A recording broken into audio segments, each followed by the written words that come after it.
What's up, guys? Welcome back to episode 3 of Rip City Rundown.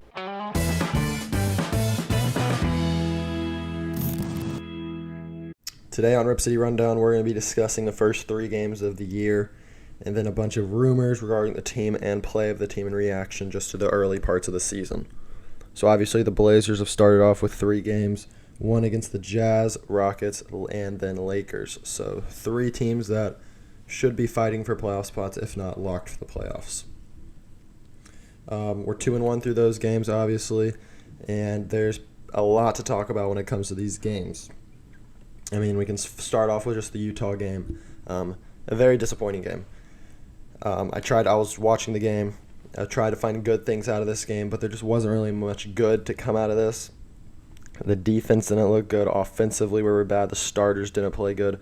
No one was in the plus-minus category. The worst was Dame at negative 21. I mean, he only had 9 points that game and 7 assists and only shot 12 shots. I mean, you expect from your best player he should be getting north of 15 shots. I mean, CJ shot 19.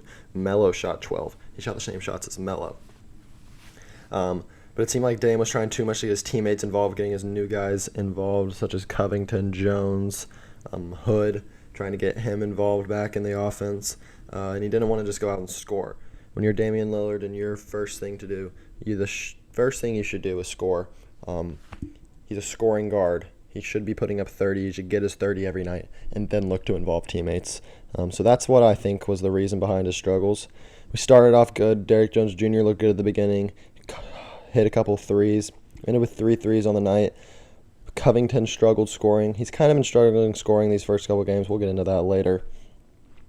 CJ looked pretty good. He's looked good all year, especially in that Rockets game. Again, we'll get to that. And then Kanter was the one, probably the bright spot in game 1, at least offensively. He went 7 for 7 from the field for 14 points. Defensively, we gave up 120. We seemed to just it seemed like a Blazer game from last year, especially the first 2 games. I'll get into what that means later in the video once I just recap all these games. But we started off the year very much looking like the Blazers of last year, and then last night in that Lakers game, I feel like we turned a corner. Not sure if we will stay consistent like that, but we looked really good last night. But defensively, we were just giving up wide open threes, bad switches, not good communication, and just giving up too many open shots. That was the Jazz game. I really just want to not talk about that game that much. Just brings back bad thoughts. And then we get into the Rockets game. Now, obviously, coming into this game, a lot of trade rumors that, again, we'll get into later after I go through all these games. But obviously, the Rockets in that game were down 3 key players, Boogie Cousins, John Wall, and Eric Gordon. But it was Harden's first game back, Harden coming back from his quarantine that he was in for 4 days. And coming off that quarantine, he put up an insane game, 44 points and 17 assists. I mean, you can't ask anything else from him. And then he had Christian Wood looking like Anthony Davis, putting up 31 points and 13 boards. Those two look a very scary duo if Harden decides to stay. But obviously they had their guys play big minutes. I mean, you got Harden playing 43, Wood playing 44, PJ Tucker playing 43, House playing 38. If you're a Rockets fan, you don't want to see them have to go that many minutes this early in the season, but they had to do it, obviously, because of the COVID issues. But Blazers, for them, I mean, the starting lineup played exceptionally well. I mean, everyone in the starting lineup had a plus in the plus-minus. Lillard put up 32, had a very good game, 5 for 13 from 3, so he decided to go in and put up his shots. I mean, he put up 28 shots. And then CJ put up 30 shots but made 17 of those and had a career-high 9 threes to put up 44 points right on Harden. So it was a CJ Harden just battle there, especially down the stretch. But it really was the Harden CJ show, and then Lillard chipped in. No one else really got going scoring-wise. I mean, Kanter, again, had a very solid game, 4 for 5 from the field, efficient. 10 points, 9 boards. Again, his defense is lacking, but the thing about Kanter, he gives great effort on defense, and that's all you can ask for from the backup center, in my opinion at least. Derrick Jones Jr., 36 minutes, played some great defense, and then Covington, again, had trouble getting going offensively. He was only 1 for 4 from 3. We want him to stay around that 1 for 3 2 for 4, 3 for 5 if we can. That's a great night from Covington, but he went 1 for 4. But again, his defensive intensity, his playing in the passing lanes is what, again, got us some good turnovers, some big stops. And obviously, he forced the final turnover, stealing James Harden's pass in the passing lanes that got the win. Something I want to talk about here, and it's just, I'm going to go ahead and just get to it, and we're going to talk about Carmelo Anthony. For what we got him for at that vet minimum, I mean, he's not making any money at all. I mean, he took a huge pay cut to play with us. But with that being said, he's not a guy that I see fitting this team well. Anytime you can get a guy of Carmelo Anthony's quality, I mean, he's still a very good player. I mean, he averaged 15 points a game last year. And he's still averaging 10 this year, so he's giving you 10 points. But he doesn't fit the bench unit well. I think he still thinks that he's the best player on the bench unit, and while maybe talent-wise he is, and maybe while he can get the hottest if he's going, he's just not. He's not a guy that I want to be taking a lot of my shots. And a lot of the times with this bench unit, the floor just gets clogged with Melo. I mean, he went 2 for 9 against the Rockets for 5 points, and he was a negative 16 plus-minus. You can't be that bad in the plus-minus and say you had a good game. So, Melo, and then we saw against the Lakers, without him, I mean, the bench unit looked amazing. I mean, and then we go back to the Jazz game. He put up 15 points, and he was 5 for 12 from the field. But he just doesn't take good shots. I mean, a lot of the time we're passing it to him, and he just tries to back down his defender and shoots a fadeaway or a mid-range jumper. And those just aren't quality shots, especially in today's NBA, especially the fadeaways. I mean, we obviously got a big taste of that with LaMarcus Aldridge back when he was here, but those are just not shots we need, and it clogs up the bench unit. But the thing is with Melo, you can't just not give him minutes. He's too talented, and he can make big shots. I mean, we saw in the bubble, I mean, he made big shots down the stretch. But especially with Giles being a very solid player, a very energetic player, I could see him getting minutes in these next coming games. And then you got Zach Collins that's going to come back. So you just got a lot of guys you got to feed minutes. And I'm just not sure Melo is a guy that you'd want to give 20 minutes a game. I mean, he can get yourself... And even when he goes in, he's not a guy that's just like a guy that is amazing in short spurts. I mean, he's a liability defensively. He makes his 1 or 2 plays a game on the defensive end where he just knocks the ball free or plays good IQ defense. I mean, he's got a great IQ defensively. I mean, he knows when to poke the ball free and sorts like that. But obviously he's older. He's just not quick enough to stay in front of opposing threes. And then at the 4... he's not quick enough even to stay in front of some 4s these days. But he also sometimes doesn't even give effort defensively. But when he does, he's not a guy you can just blow by. He's a guy that you still got to work for your points. But I just think he's not a guy you want out there guarding another team's wing. And I don't think his production offensively is enough to cancel that bad defense out. And then because offensively he sometimes is just not on, and he doesn't know when to stop shooting, in my opinion. But I'm still glad we have him because he's better than anybody else we could have got at vet minimum.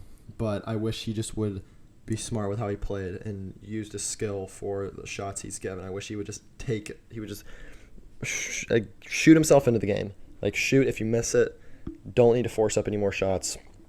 I just think he needs to work on that, in my opinion. But enough with Melo. We're going to move on to this Lakers game because this is what I want to talk about. This game was by far our best performance of the year so far, and this had to be one of the better performances I've seen out of the Blazers in the last year. Like I said earlier, the first Jazz game was a game that's a game we would have seen from last year's Blazers. You know, offensively, no flow offensively, defensively, no communication, no switches, just a very solo effort from everybody. And then even in the Rockets game, despite us winning, that was a game that last year's Blazers would have played, just a game where you got to score more than the other team, and we got to rely on two players, Dame and CJ. In the Rockets game, we had a lot of just bad defensive possessions, too much ISO ball, too much just no movement offensively, but we have the talent that we can outscore people like that just through ISO ball. But that is not how I think Terry Stotts or any of these Blazers players want to play this year. They don't want to have to play where they're grinding out a win by putting up 130 and barely winning the game because we can't play defense. And this Lakers game proved how I think we want to play and how we can play. So obviously the leading scorer of the night was Dame. He went 10 for 16, 5 for 10 from 3. He didn't miss he missed 1-2 all night. But he had 31 points. And it was a very quiet 31. I feel like he only put up 16 shots, so he's not shooting a ton. But he put up a very quiet 31, but it's still a 31. It's a great performance from Dame. And CJ put up 20, but he had 11 assists, so he was playmaking very well tonight, or last night. Didn't really get going offensively, but that offense came from a third guy that we've needed, and that was Gary Trent Jr. This is a guy we saw in the bubble go off. Have performances like this in the bubble. He put up 28 points. It's a plus 15, plus minus. 7 of 11 from 3. And he made big shots throughout the game. Especially, I think it was that second quarter when he really exploded. He had 16 at half. And then he continued that play into the second half. And this is coming off a game where he only played 6 minutes in the Rockets game. Now, I don't think there should ever be a time when you play Gary Trent for only 6 minutes. I think that was unacceptable of Terry Stotts. He said that he needed to give his minutes either to Simons or Gary Trent, and Simons was playing better that game. And while that makes sense, you still need to find a way to get Gary Trent on the floor. He's too good of a three-point shooter, and he's too good of a defender, and gives too much effort on defense to keep off the court. And that's going to be one of the issues with this deep team. When you've got players coming off the bench such as Cantor, Hood, Trent, Simons, Melo, you're going to have Collins coming back. You're going to have Giles, who you probably want to give some minutes because he was very good in the preseason. There are going to be guys that are not going to get minutes on a nightly basis. Obviously, Melo didn't travel with the team last night and is not going to be playing in the Clippers game for health concerns. I just hope he's okay. Prayers up. Not sure what the issue is with him. But even Simons only played 5 minutes last night. In those 5 minutes, he was a +8, plus minus. So good minutes from him. But there's going to be guys that aren't going to get minutes consistently on a nightly basis. And that was Gary Trent versus the Rockets. That was Simons tonight. Obviously, Melo didn't play, like I said. But Gary Trent, as he said in the postgame interview, he's with whatever coach says. He's going to do what coach asks. And when he gets this opportunity, he's going to make the most of it. And that's exactly what he did. So Trent looked very good last night, and again, it's something that you want to keep in the back of your mind as well. CJ has played this year, and man, he's played amazing. Trent is probably capable to be a starting guard in this league. And you just wonder what could CJ get. But as of now, don't need to do that. We're 2-1. We're looking good, especially after this game. Defensively, I was very pleased. I mean, obviously, LeBron's going to get his. He put up 29. He was pretty solid from 3. I mean, he only went 3 for 7, but it seemed like he was draining every 3 he took. But the defense against Anthony Davis, which is what was the highlight of the game. And the guy that was on Davis for a majority of the night was Robert Covington. And I think Robert Covington, despite his poor shooting, and we'll talk about that, might be one of the MVPs of the game. So Covington offensively, we'll start there. We'll start with the bad, and then we'll go to the good. But Covington is really struggling shooting the ball. I mean, when he went 0 for 6 from 3, 2 for 9 from the field. I mean, let's just see how he's doing on the year shooting-wise. He's made 1 3 all year. He's 1 for 13 from 3 all year. So obviously that's not what you want from a guy that prides himself on 3 and D. I mean, when you look at past years, obviously career-wise, he's a 35% free three-point shooter, and he's gone 36, 37, 35, 36, 37, 39. So he's always in the high 30s when it comes to his shooting. But he didn't look too good last night, obviously, offensively.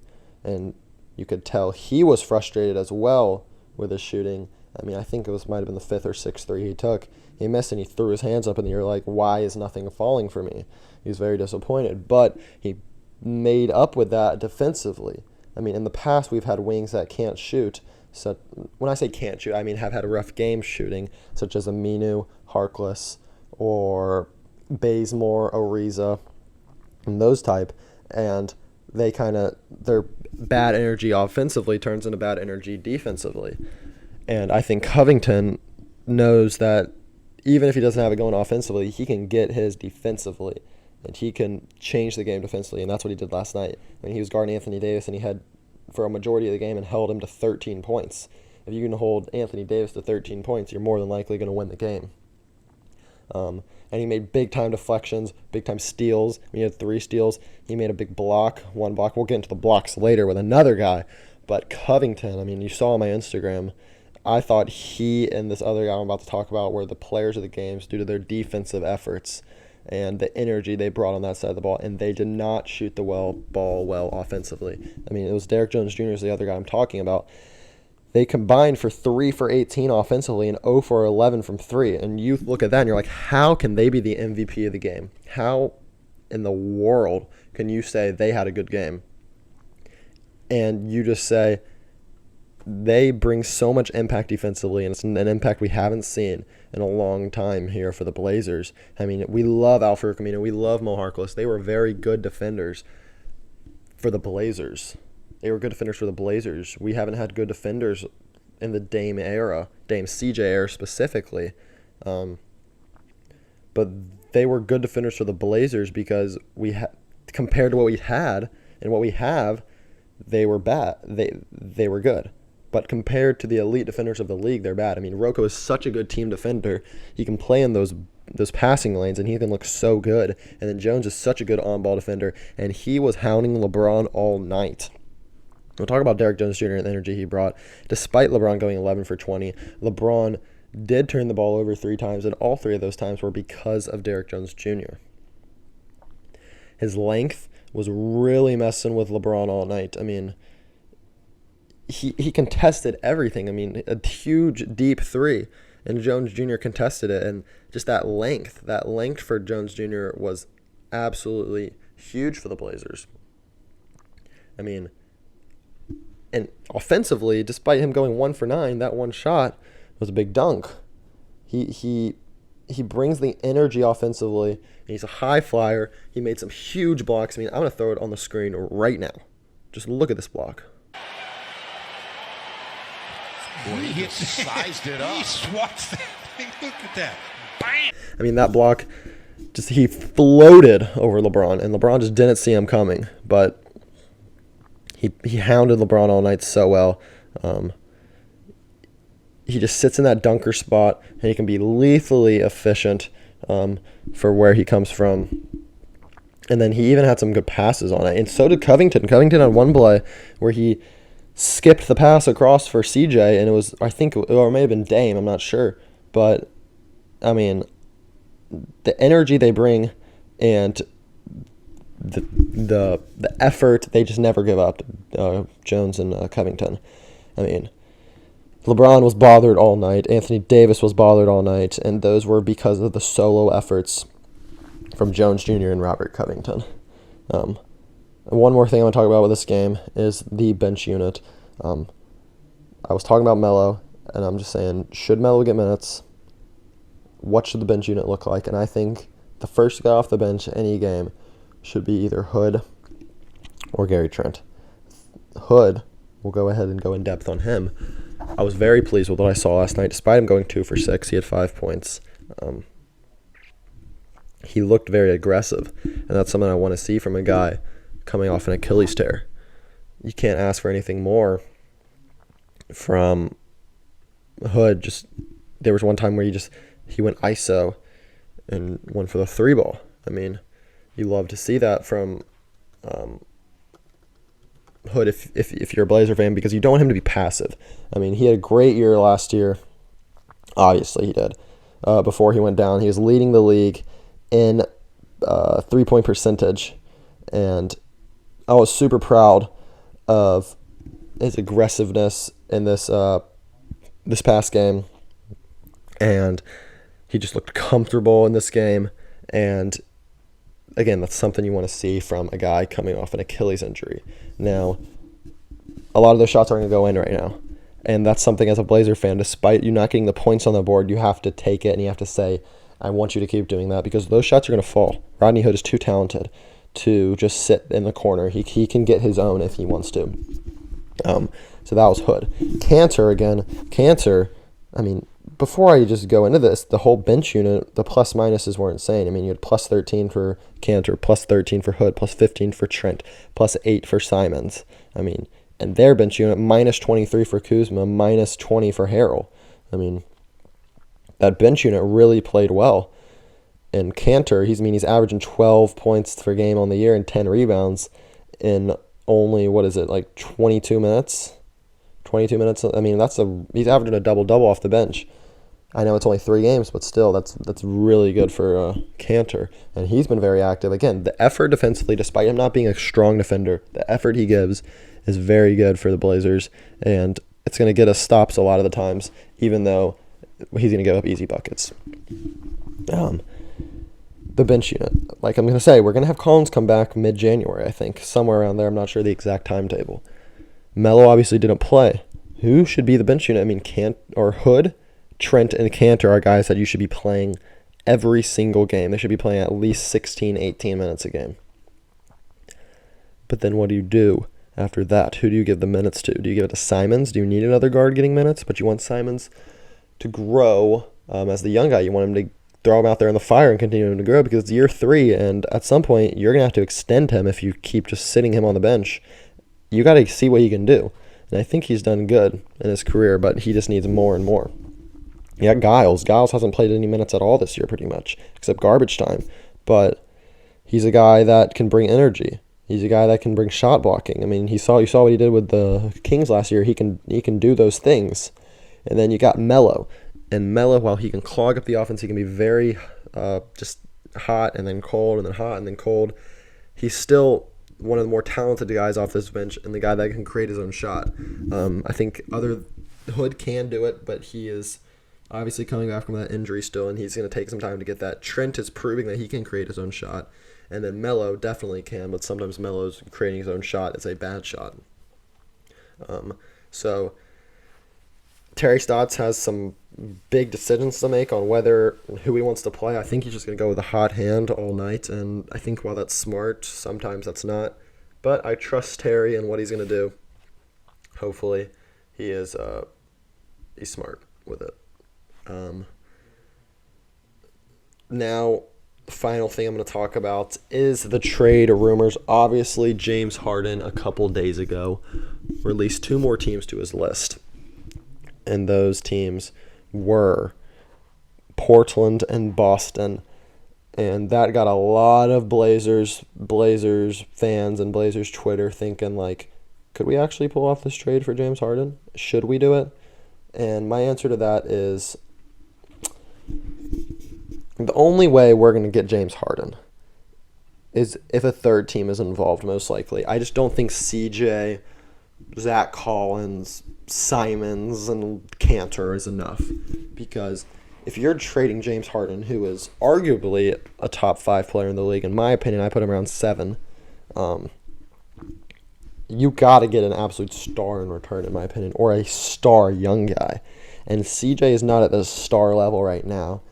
And we don't have any star young guys except a guy maybe that could turn into a fringe all-star in Gary Trent. But I don't think we want to get rid of him if we're already getting rid of CJ. And then obviously you're not going to trade Dame.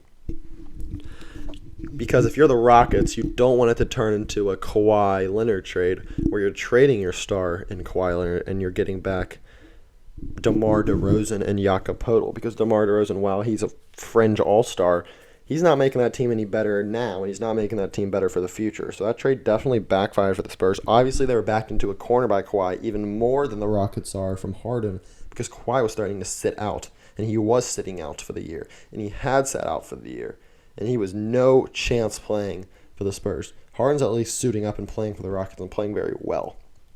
But obviously, he still wants to get out, and the Blazers are on his list.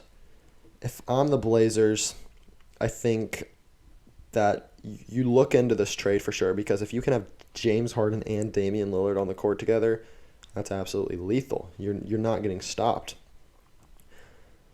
But you got to be cautious with it, because I just don't want James Harden coming into this team and we give up a bunch of our depth that we're priding ourselves on now, and it turns in just not a good trade. It's really hard to decide, because the trade would obviously have to be centered around CJ and picks. And while we really don't need picks, you obviously can get guys with those late first round picks. I mean, obviously we got Gary Trent in the second round.